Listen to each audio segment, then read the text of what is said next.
कुरुक्षेत्र शहर को 2 हिस्सों में बांटने वाली कुरुक्षेत्र नरवाना रेलवे लाइन के 5 फाटकों पर ट्रेनों की आवाजाही से हर 2 घंटे में लगने वाले जाम से लोगों को अब बहुत जल्द निजात मिलने वाली है। संभावना जताई जा रही है कि 6 किलोमीटर लंबे एलिवेटेड ट्रैक पर सितंबर माह में ट्रेन सरपट दौड़ती नजर आएगी। ये प्रोजेक्ट अपने अंतिम चरण में पहुंच चुका है। इस वजह से इलेक्ट्रिसिटी, सिविल वर्क, लाइन बिछाने और सिग्नल लगाने का काम एक साथ चल रहा है। अगस्त माह तक एलिवेटेड ट्रैक बिछाने का काम पूरा करने का लक्ष्य है। साथ ही रेलवे ट्रैक के चलते बीचों बीच कटा शहर फिर से एक हो जाएगा। कुरुक्षेत्र के विधायक और वर्तमान में राज्य मंत्री सुभाष सुधा का ये ड्रीम प्रोजेक्ट था। कुरुक्षेत्र के लोगों के लिए भी ये एक सपने जैसा ही था जो अब पूरा होने वाला है। इस परियोजना पर 245.99 करोड़ रुपए का अनुमानित खर्च है। आपको बता दें कि इस परियोजना की अनुमानित लागत 245.99 करोड़ रुपए है, जिस पर प्रदेश सरकार और रेल मंत्रालय द्वारा क्रमशः 136.45 करोड़ और 109.54 करोड़ रुपए के अनुपात में पैसा खर्च किया जाना है।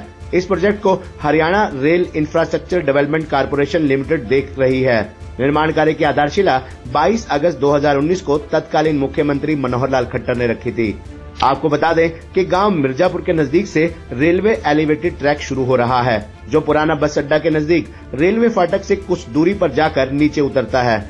इसके बीच में 5 रेलवे फाटक आते हैं। 3rd गेट के सामने, LNJP अस्पताल के सामने, महाराणा प्रताप चौक के नजदीक, अम्बेडकर चौक और पुराना बस अड्डा के नजदीक 12 से 13 घंटे में 10 बार पैसेंजर रेलगाड़ियां तो बीच बीच में माल गाड़ियों की आवाजाही होती है। ऐसे में सुबह और रात को तो फिर ठीक है, लेकिन दिन के समय इन सभी फाटकों पर जाम लग जाता है। कई बार तो पुलिस को मौका संभालना पड़ता है। रेलवे एलिवेटेड ट्रैक बनने से शहर वासियों को इस जाम की समस्या से काफी निजात मिलेगी। आपको बता दें कि पुराना बस अड्डा के नजदीक 4 करोड़ की राशि से रास्ता भी बनेगा। पुराना बस अड्डा के नजदीक एलिवेटेड ट्रैक की ऊंचाई काफी कम रह गई है। इसकी वजह से बड़े ट्राले और बस यहां से नहीं निकल पा रहे हैं। ऐसे में इस सड़क को नीचे किया जाएगा। काफी समय से इस एलिवेटेड ट्रैक के निर्माण कार्य के दौरान कुरुक्षेत्र वासियों के मन में ये प्रश्न काफी समय से घूम रहा है कि इस सड़क नीचे होगी या नहीं। आपको बता दें कि इस सड़क को नीचे किया जाएगा, जिससे यहाँ फिर से सामान्य रूप से आवाजाही हो सकेगी। जबकि अभी पुराना बस अड्डा से गांव झांसा, धुराला, ठोल, इस्माइलाबाद, लुक्खी जाने वाली बसों को एलिवेटेड ट्रैक नीचे होने के चलते 8 से 10 किलोमीटर अतिरिक्त घूमकर जाना पड़ रहा है। इसके लिए अब थानेसर नगर परिषद ने रास्ता बनाने के लिए करीब 4 करोड़ रुपए का बजट रेलवे विभाग को जारी करने की प्रक्रिया को पूरा कर लिया है। इस पर भी जल्दी ही काम शुरू होगा। यहाँ आपको ये भी बता दें कि राज्य मंत्री सुभाष सुधा ने इस प्रोजेक्ट को जल्द से जल्द पूरा करने के लिए चंडीगढ़ में जल्द ही अधिकारियों की एक बैठक भी बुलाई है। इस बैठक में इस प्रोजेक्ट की समीक्षा की जाएगी। राज्य मंत्री सुभाष सुधा ने कहा कि सितंबर माह तक ट्रायल होकर एलिवेटेड ट्रैक पर रेलगाड़ी चलाने का लक्ष्य रखा गया है। अगस्त तक ट्रैक बिछाने का काम पूरा करने की हिदायत भी दी गई है। एलिवेटेड ट्रैक पर रेल की पटरी बिछाए जाने वाले पिलर अलग तरह के होते हैं। इन पिलर की कास्टिंग चल रही है। जल्द ही ट्रैक बिछाया जाएगा। एक ही समय में कई साथ काम चल रहे हैं। खबरनामा हरियाणा के लिए डॉक्टर राजेश वधवा की रिपोर्ट। एलिवेटेड ट्रैक उस पर जल्दी ही ट्रायल शुरू होने जा रहा है, उसके बारे में क्या जानकारी? देखिए, पहली बात तो मैं कहूँगा, विपक्ष ये कहता था कि सुधा जी हवा में बात करते हैं, ये बात कहते थे। और इस प्रोजेक्ट के पीछे मैंने बहुत बार हनुमान चालीसा था, बहुत बार करा। जब मैं कोरोना में ग्रस्त हुआ था, रामता में था, तो भी मैंने इस उनका हनुमान चालीसा पढ़कर मुख्यमंत्री से बात करी, क्योंकि उस समय में पैसा वापस जा रहा था, मैंने रोका। और आज विपक्ष ये कहता था ये हवा की बात है। आज हवा की बात नहीं, आज किस प्रकार से वो मैं कहूँगा एलिवेटेड ट्रैक्स बन रहा है, लगभग 250 करोड़ से ऊपर इस पर लगा है। और साथ में मैं कहूँगा अभी जो बनने लग गया तो विपक्ष ये कहने लगा कि इसके नीचे जो है ना अभी पटड़ी रहेगी। तो ऐसी ऐसी बातें विपक्ष करता है। विपक्ष ने ना काम किया है ना करेगा। मैं कहूँगा जो काम किया है तो भारतीय जनता पार्टी ने किया है, हमारी हरियाणा में भारतीय जनता पार्टी सरकार ने किया है।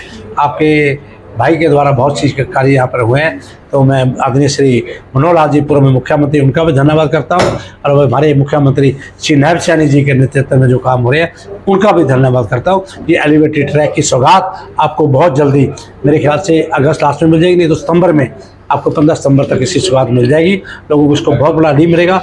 मैं एक बात कहना चाहता हूँ, आप देखिए लोगों ने सोचा ही नहीं था किस प्रकार से किसी बेचारे को पूरे इलाके के अंदर, इसमें बहुत से गांव आते हैं, Jhansara area, Kaithal area, total area आता है, बहुत से हमारे बच्चे जो ट्यूशन जाते थे वो वही के वही स्कूटी लेकर वहीं उनका क्लच टूट जाता था, डीजल की वेस्टेज होती थी, बच्चों ट्यूशन से भी रह जाते थे, रश खड़ा हो जाता था, ट्रेन लेट हो जाती थी, फाटक पहले बंद हो जाता था, व्यवस्था थी। इसी प्रकार बहुत से लोग जैसे थे हार्ट अटैक के जो मरीज होते थे वो हार्ट हो जाता था, वही डेथ हो जाती थी, कईयों को सांप काट जाता था। मेरे को पता है, मेरे लोगों ने आप बताया कि भाई इतना बड़ा आप दे रहे हो, सांप काट जाता था, वहीं उनकी डेथ होती थी, डॉक्टर के पास पहुंच ही नहीं पाते थे। तो हाँ, फाटक के पास। तो ये मैं कोई गलत नहीं कह रहा, ये मैं आपको प्रैक्टिकल बात कहूँ, लोगों ने मुझे भावना बताई।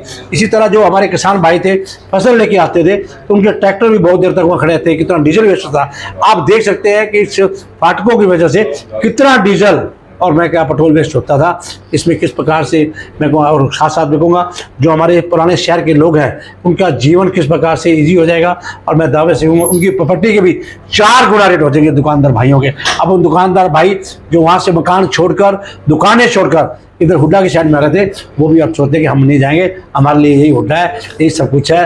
क्योंकि इस एक एलिवेटेड ट्रैक से बनने से बहुत बड़ा उनको फायदा मिलेगा और ये जनता को इतना बड़ा फायदा मिलेगा, जनता इसको याद रखेगी। और मैं तो एक बात कहता हूँ, आगे आगे हमने देखा किस प्रकार से सभी सड़कों का हमने किया। रेलवे रोड है 4 लाइन, इस तरह पिपली रोड, इसी तरह धान रोड, इसी तरह उनका अमीन रोड, सड़कों का भी हमने बहुत बड़ा नवीकरण किया। और आगे मैं बताना चाहता हूँ लोगों को, विदिन 3 मंथ अभी मेरे पास दिन मैंने कहा था हर रोज कोई ना कोई नई घोषणा करेंगे, डेली कर रहे हैं। अभी 3 महीने के अंदर आप देखेंगे कुरुक्षेत्र किस प्रकार से बलता और नजर आपको आएगा। अभी एक बात और भी कहना चाहता हूँ, पूरे प्रदेश के अंदर मैंने अभी परसों मीटिंग रखी थी, बारिश के कारण कैंसिल कर दी।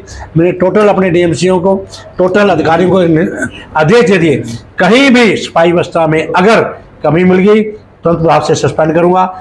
इस प्रकार से अभी ड्रेन मौसम आ रहा है, अभी इस मौसम के कारण जो है बारिश का मौसम आ रहा है, इसकी वजह से मैंने पूरे अधिकारियों को कहा है कि अपनी जो है ड्रेन सारी साफ रखें। अब भी 5 मिनट के अंदर मैं सरस्वती के वहाँ जा रहा हूँ, पुल पे देखने जा रहा हूँ, जहाँ मुझे लगा है मैं पर्सनली पूरा टच कर रहा हूँ। 5 बजे उठ के, आज बारिश का मौसम था, मैंने अपने सारे अधिकारियों को फोन किया कि आपकी कहीं पानी रुका तो नहीं। तो अधिकारी ने कहा कोई कारपोरेशन का पानी रुका, पूरी सफाई व्यवस्था हो रही है। ठीक प्रकार से कहीं और भी हमें शिकायत मिलेगी, हम सख्ती से उसके ऊपर एक्शन लेंगे पूरे प्रदेश के अंदर।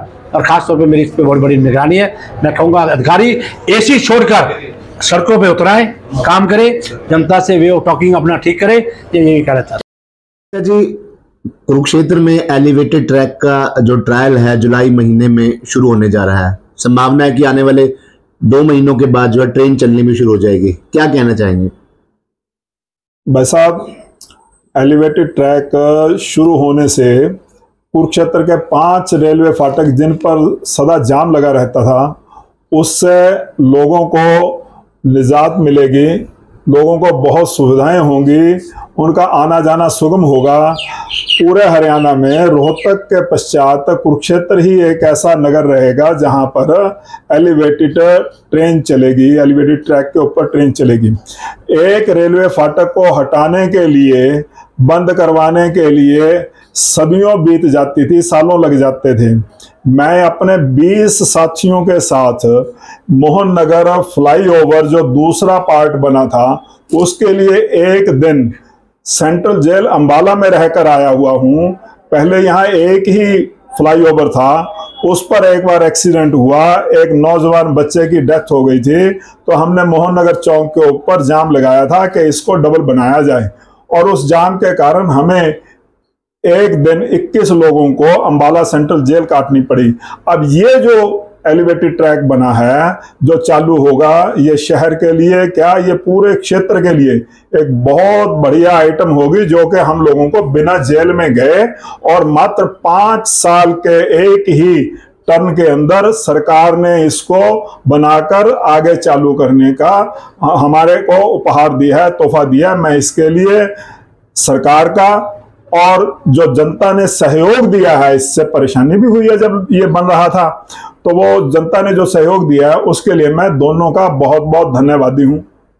और इसके लिए हमारे जो कर्मठ विधायक हैं सुभाष सुधा जी, उनके प्रयास को भी बुलाया नहीं जा सकता। उन्होंने इस योजना को लेकर दिन रात केंद्रीय सरकार के साथ भी अपना सहयोग बनाया, वहां अपनी मांग उठाई। तो इसके लिए हमें उनके इस सहयोग को, उनके द्वारा किए गए प्रयासों को भी भूलना नहीं चाहिए। धन्यवाद। जी, अगले महीने एलिवेटेड ट्रैक का ट्रायल शुरू होने जा रहा है, क्या कहेंगे?